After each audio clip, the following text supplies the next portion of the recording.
America का बड़ा दावा, भारत के लिए होगी एक बड़ी ट्रेड डील। क्या वाकई भारत और अमेरिका के बीच होने जा रही है एक ऐतिहासिक ट्रेड डील? क्या ये सच में एक बड़ा व्यापार समझौता होगा या सिर्फ एक बड़ी डिप्लोमेटिक गेम?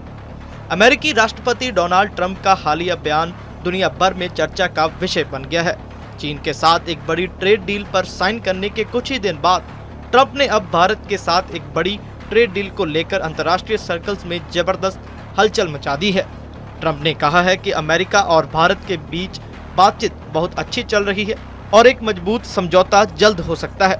ट्रंप ने यह भी कहा कि अगर ये ट्रेड डील होती है तो ये बहुत बड़ी होगी और इससे भारत और अमेरिका के बीच एक नया इकोनॉमिक और स्ट्रेटेजिक रिश्ता शुरू हो सकता है। लेकिन ये बयान ऐसे वक्त आया है जब 9 जुलाई 2025 की डेडलाइन तेजी से नजदीक आ रही है, वही दिन जब अमेरिका द्वारा भारत को दी गई टैरिफ छूट खत्म हो रही है। अगर इस तारीख तक कोई समझौता नहीं हुआ तो भारत के स्टील, एल्यूमीनियम और टेक्सटाइल जैसे अहम एक्सपोर्ट आइटम्स पर फिर से भारी टैक्स लग सकते हैं, जिससे दोनों देशों के व्यापारिक रिश्तों में दरार आ सकती है। रिपोर्ट्स के मुताबिक इस समझौते को लेकर चल रही बातचीत का उद्देश्य दोनों देशों के बीच वर्तमान में लगभग 190 अरब डॉलर के सालाना बाइलेटरल ट्रेड को बढ़ाकर 2030 तक 500 अरब डॉलर तक ले जाना है।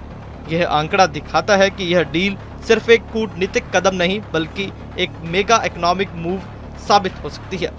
सूत्रों के अनुसार अमेरिका चाहता है कि भारत अपना मार्केट और ज्यादा ओपन करे ताकि अमेरिकी सामान जैसे बादाम, सेब, डेयरी प्रोडक्ट्स और ऑटो पार्ट्स और मेडिकल डिवाइसेस को ज्यादा पहुंच मिल सके। वहीं भारत की मांग यह है कि अमेरिका उसके आईटी सर्विसेज, फार्मास्यूटिकल और टेक्सटाइल एक्सपोर्ट्स पर लगी पाबंदियों को हटाए। लेकिन इस बातचीत का सबसे पेचीदा हिस्सा forward MFN clause, most favoured nation clause, एक ऐसी ट्रेड एग्रीमेंट जो किसी देश को भविष्य में खास व्यापारिक फायदे अपने आप देने की गारंटी देता है, और अमेरिका चाहता है कि ये क्लॉज डील का हिस्सा हो ताकि उसे भी हर नए लाभ का सामान्य हिस्सा मिल सके। भारत इस शर्त पर काफी सतर्क है क्योंकि इससे उसकी भविष्य की ट्रेड पॉलिसी और विदेशी रिश्तों पर गहरा असर पड़ सकता है और उसकी नीति निर्माण की स्वतंत्रता सीमित हो सकती है। यही वजह है कि भारत इस क्लॉज को लेकर खास सावधानी बरत रहा है। ऐसे में देश की प्राथमिकता अपनी सुरक्षा और हितों की रक्षा करना है और भारत ने अपनी रणनीति पहले से ही स्पष्ट कर दी है। वह अपने हितों की रक्षा करते हुए ही किसी भी समझौते पर सहमति देगा।